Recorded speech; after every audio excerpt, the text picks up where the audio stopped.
welcome to yoga for infant feeding. And I actually think of this as just yoga for postpartum because what are we doing postpartum?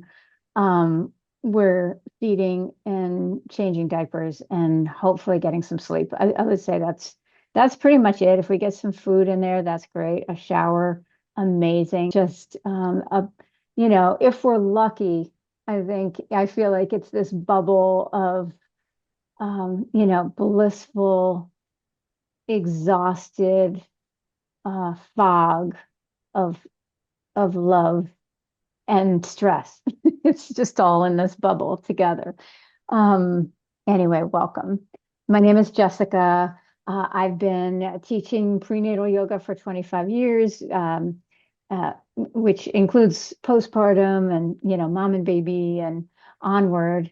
I've been training teachers in it since 2006, and my program is all online now. I have different trainings for practitioners and yogis. So, as far as my personal story, I was finishing my master's. I I conducted a study at Kaiser Permanente over 6 years of the effects of prenatal yoga in this wonderful program we developed together, which was a group visit and prenatal yoga program. So instead of going to the doctor, waiting for 2 hours and having your 10 minutes, you show up with a group of other mamas, sit in a circle. We talked about different yoga topics. We went around and shared what was happening. The OB or midwife would see people just one-on-one in the corner on a gurney, just doing a quick ultrasound, and then join us for about 45 minutes of conversation. So, of course, the results, the customer satisfaction reports were amazing. And and then we would do yoga after that, prenatal yoga. So I really felt like, yeah, this is my path. This is needed, right? And then I had a baby myself. So I was pregnant during that time. And I realized that, while my prenatal yoga had given me, I think, a really beautiful pregnancy and a labor that didn't go as planned, but one that I am very grateful for and got many gifts from. Um, my postpartum, I did not feel very prepared for. I felt um, surprised at how isolated I felt, how depleted, how overwhelmed and stressed, um, and how little I knew how to take care of myself. I knew how to go to class, to prenatal class. I knew how to stop at Whole Foods and get healthy food. I knew how to follow a recipe in the kitchen, but if I had 5 minutes, did I know what to do for myself to reset my nervous system, to make my body feel better, to get nourishing food into my body? No, I just hadn't learned. And this is why I started my yoga. So my yoga is like a method of yoga that's rooted in this idea um, of ma, right? So ma means mother in every language. In Sanskrit, in the language of yoga, it also means like the highest, most powerful and wise, right? So Ma Kali, the mother of all goddesses, and we use that a lot. And for me, it tracks with what I witnessed in my students when they chose to slow down and start to like turn nurturing energy inward, right? So we can be pregnant and really busy and too busy to slow down. And no shame, no shade at all. But if we are privileged enough to be able to take some time out of the craziness of life and learn how to really take care of ourselves, um, we we can step into that highest, most powerful and wise Ma self. We reconnect to the intelligence and the strength within us. So that's what I witnessed, and I named it my yoga because of that. We had about 10 locations throughout Southern California before COVID, and then we went 100% online. So now we offer prenatal postpartum yoga online and my teacher trainings online. So I'll go ahead and share. I have some slides, and then we'll just do a little movement together. So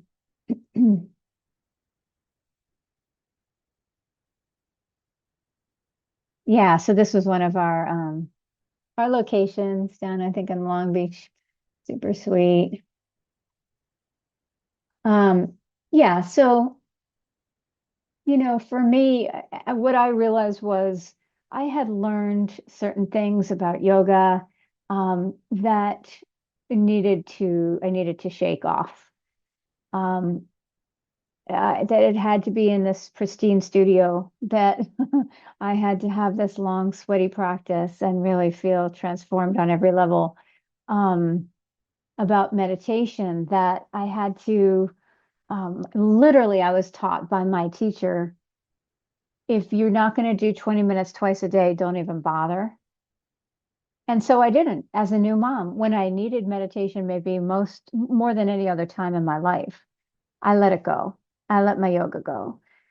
And it wasn't until I met the right therapist who said, Jessica, you need to drop the all or nothing thinking, that I really, sometime when my daughter was one or so, I just realized, who are these people to tell me that yoga has to be a certain way, right? Part of it is, who am I to tell myself that, right? But um, to be honest, yoga was really created by men, mostly for men, right? And um, there's a lot of this idea of trying to stop our thoughts, control our bodies, like all this stuff that's like not quite aligned with what we're experiencing uh, as moms, or what I call the ma journey, where we're not in charge, we're not in control of our schedule. We have someone else dependent on us literally for their life. And so for me, it was just really important to say, okay, if we only have 2 minutes while baby's distracted with a toy, what's the best breath to do? Or to reset my nervous system, to feel calm and grounded again, to reconnect to my big picture instead of just all day running from task to task. Just that one moment, right, of being able to listen to my inner wisdom. What am I needing right now? Um, and my back hurts, my wrist hurts. What's that one thing I can do? I'm washing the dishes. I can take 30 seconds to hold on to the edge of the counter and stretch back, right? And just understanding alignment, right? What are those things that I can do therapeutically in any position that will help me feel more grounded, more open, and more out of pain? And so it really starts with just this recognition of making space for us, right? And the importance of that, and how we are better when we do that. We can show up better for our loved ones. We can feel stronger and more energetic. We can just be more present, what I like to call empty presence, right? We want to show up for our little ones with as few expectations, assumptions as possible, just being there, being open. And that takes inviting in space for us into our busy day. So as Lauren knows, the Ma Yoga method is rooted in the five natural elements, and I find they're an incredible guide for so many things. According to Ayurveda, they are what make up the entire universe, so there really isn't anything else. So if we're kind of tapping into each of them, uh, we know we're covered. We know we're connected to all parts of ourselves. I don't think I'll have time in this talk to go through all of them, but we'll be introduced to a few, and then we'll feel them in our bodies. So the first one is what we've been talking about: making space for mom, making space for ma energy.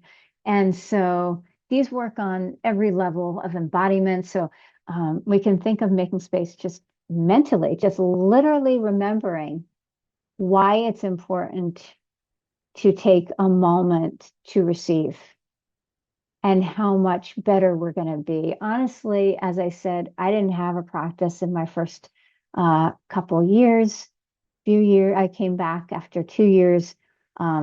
Physically, I had serious problems because I had a undiagnosed scoliosis that sort of took over. No wonder, like, I loved yoga so much since the 90s, right? Because it really helped me just find that symmetry and that center, but everything twisted and locked. And we all have patterns, hopefully not as strong as mine, but getting moving right away, physically, making space in the body, really key. I should say as soon as doctor gives you the okay to exercise. But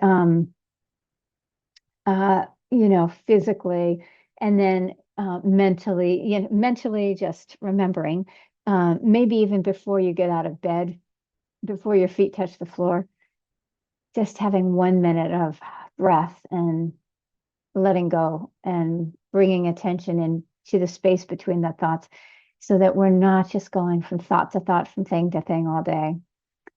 Setting an intention for ourselves. What quality do we want to lean into? And then spiritually, the space is just all about like that receptivity, remembering that you are supported, whether that's just the energy of mother love that we can give ourselves, that we can receive from around us, but also reaching out. Support is out there, going to a class, like a yoga class or a stroller strides class or whatever, connecting to other people. Just having that adult energy around can help a lot. Now, specifically for breastfeeding, we're going to talk about space. We're going to talk about breastfeeding as an opportunity to meditate, right? And I should say that not every mom breastfeeds, and feeding our infant is a unique journey for each of us. So I may use the term breastfeeding as sort of a placeholder, but please put in wherever you're at with all of this. So.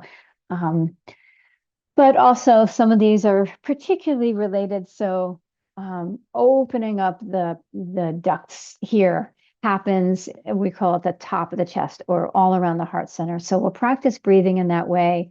Doing this closes us off, right? And this is why it's so important to have sitting on my bolster, but like, let's say this was a bolster to have baby up on something so that we're not bringing breast down, we're open, making space in the top of the chest. And then, and so that's space, making space for mom. If we are helping other moms, it's what can I do?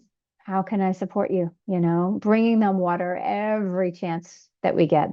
So I think breastfeeding is giving away our prana, right? So prana is like life force energy. It's that intelligence and power within us that we get to connect to when we nurture ourselves. And I think that we're giving it away in our breast milk. That's how I experienced it. I felt just dried out and depleted. So, providing mom with water, but also nourishing foods, easy to digest foods, and love, right? The oxytocin is the love hormone. And this comes from a connection, a meaningful connection. So getting her out of writing down every poop and color and time and stuff. That's fine. Sometimes we have to do that. But in yoga, there's these two parts of ourselves, right? There's the masculine, which is the more linear, logical, list making kind of, I got this, independent kind of part of us, which is absolutely necessary for a lot of aspects of mothering. The feminine, or, yin and yang in Chinese medicine, the feminine is more intuitive, feeling our way forward. It's like if someone turns the lights out, like we're on our path, if we're just sensing what's next for us. It's the part that knows we're better together. It's okay to need each other. It's okay to need help. It's okay to ask for help. It's the part that allows things to unfold instead of trying to, make it happen. So this is really all wrapped up in this space element. And then the second one is about earth. So earth is steady, it's stable. It's not really rooting down into it. It's really connecting to it within ourselves. And when we engage our muscles, it's like we give ourselves a hug, like we draw into our center. We create some strong boundaries. And so boundaries is a big part of this. It's just like not that, yes, this. This is the more masculine step, right? We start to invite in that more like, you know what? Not going out. I remember my day 11, first doctor's visit with the baby. And it was my first time getting in the car, I think, since I had come home from the hospital. And I had to do it by myself because my husband was at work.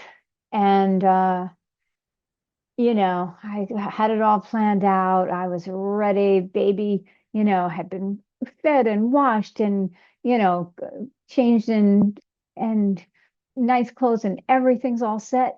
I'm about to go and she starts to cry because she has pooped. And I'm like, I'm gonna have to do the whole thing all over again. And I'm exhausted. And I called my birth teacher, who was kind of my mentor, and I told her, and she's like, Jessica, is your baby healthy? And I was like, I think so. She's like, go back to bed. You don't need to go to the doctor right now. I was like, thank you. Thank you so much.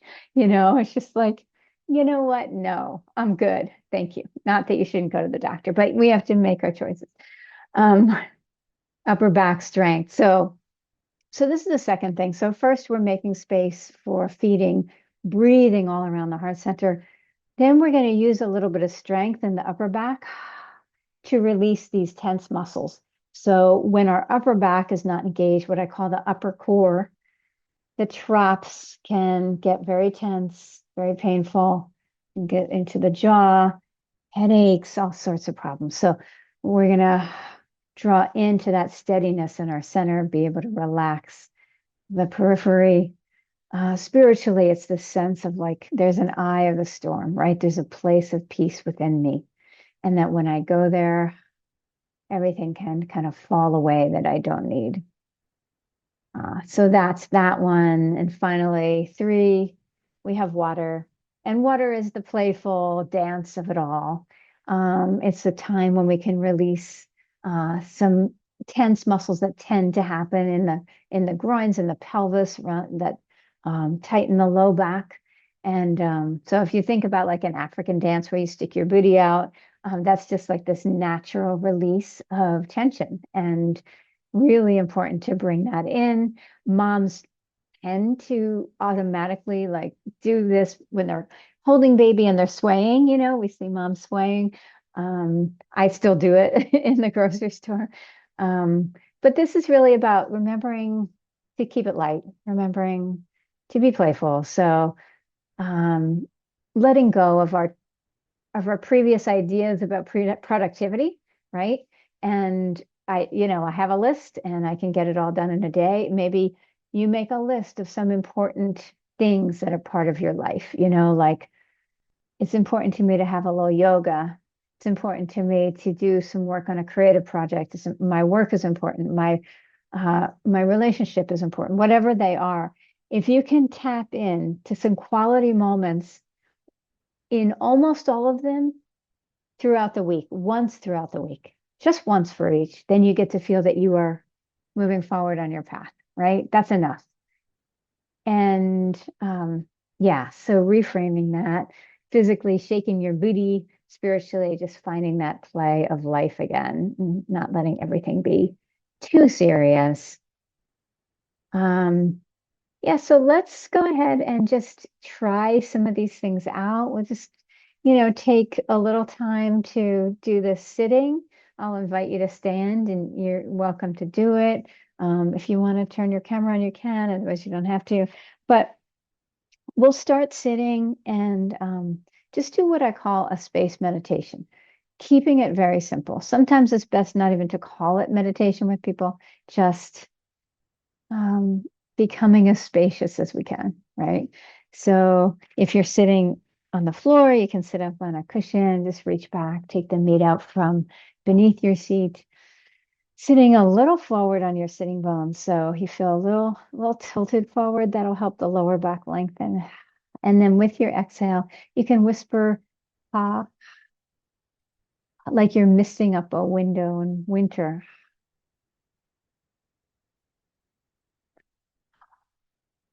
Let it be nice and long. And with each exhale, let your pelvis settle Let it feel heavy, release into the embrace of the earth. And if you'd like, you can close your eyes, breathing in through your nose all the way into the back of your heart. We tend to think of the heart as in the front, but all around the heart center, starting from the back and then wrapping around, even rising up through the collarbones, making space. Nice and long exhale, deep inhale. And literally just that amount of breathing can shift your entire day. With your exhale, let your shoulder blades rest down your back. With your inhale, you feel like maybe you're getting a little taller, opening up that heart center. And then bring your palms together. From within the space, is there something that you're sensing that you need, a quality, a heart quality that you want to invite in today? Maybe it's patience or peace or joy. Whatever that is, know that everyone around you, including your little one, will get to experience that as well. And this is one practice I taught early to my daughter, setting an intention for her day, recognizing just how much power we have to choose our experience, how we're going to respond to everything. So deep breath in, making space for that. And exhaling away everything else that prevents you from settling into that. And thank you. All right, so I'll scooch back a little bit. And for breastfeeding, again, like, a my breast friend or something, very, very important to have. And so that baby's being lifted up to us. But there are muscles, we can call them the mommy muscles, that tend to get really tight. I don't know why that, when we do something so beautiful and natural as have a baby, we go out of alignment, right? We use muscles in ways that they're not meant to be used, because baby's so darn cute that we're constantly looking down at them, right? Or we're changing them, or we're feeding them, or we're putting to bed. And this whole time our shoulders are forward. So these muscles, the traps that go up the neck into the jaw, they are called the mommy muscles. And in order to release them, we have to do two things. One is exactly what we were doing, starting from just breath. These collarbones expand out and broaden, and then the shoulders can rest back and down. It's really these upside down triangles on the back, the shoulder blades, that relax down. And the second thing is to strengthen the muscles that keep our shoulder blades stabilized on the back. When they come around the side and then we try to lift something, that's when we go, ow, my wrist, right? My elbow, even like thumb pain we can have. All of that has to do with what's happening here in the shoulders. The arm bone goes into a dent in the shoulder blades called the glenoid fossa. If the shoulder blade's here, it's not stable. If the shoulder blades are hugging in toward each other, we have this stability, this support for our arms, and we can have this area nice and open. And it's not just physical, like for the milk ducts, but I thought a long time about this idea of heart opening, right? We talk about that a lot in yoga, opening the heart. And it doesn't make sense, intuitively, that like my heart is just like bursting open looking at this baby. And yet physically we're closing the heart. And so what it taught me was our heart is not fully open unless we're also receiving. If we're just giving, we are actually not fully giving the universe that is within us, right? And it's hard to remember that. I did not remember that when I was little. And honestly, I think that there are some things that I would change, because I was always there for my daughter. I was there, within 15 seconds max. And I'm not sure that's so healthy, not just for me, but for her. I would give her some time. I would make myself purposefully busy a little bit more. I would say no to doing things. Her preschool teacher used to say, never do for a child what a child can do for themselves. And it took me till preschool to learn that. I would have done that a little bit earlier. Anyway, so what can we do to release these muscles? Well, first thing, breathe. Second thing, um, any of these heart opening stretches, if you take your thumbs and interlace them above your head, and your fingers are kind of pulling apart. And then you just take that nice breath, exhaling, settling, inhaling through the nose, back of the heart, all around. And then you begin to stretch your arms all the way up. See if I can still be in camera. As you pull your hands apart, your inner elbows hug in towards your head, and you're strengthening the muscles of your upper back. You can relax your shoulders down, shoulder blades down and in, like the bottom tips are hugging into your heart like wings. And then as you pull your hands apart, squeeze your elbows into your head. Try to use those muscles too. And then exhale, release, and shake it out. Good. And then let's do another one. So if you have any wrist issues, this might be too much. You can always do thumbs, but take some breaths, just pressing forward. You can drop one ear toward that shoulder and gently lengthen. Drop your chin down, lengthening the back of the neck. And other side, relaxing your shoulders down. Then on your inhale, breathing into the back of the heart and all around the heart center. It's almost like there's a lift from inside, right? And then you want to pull your arm bones back.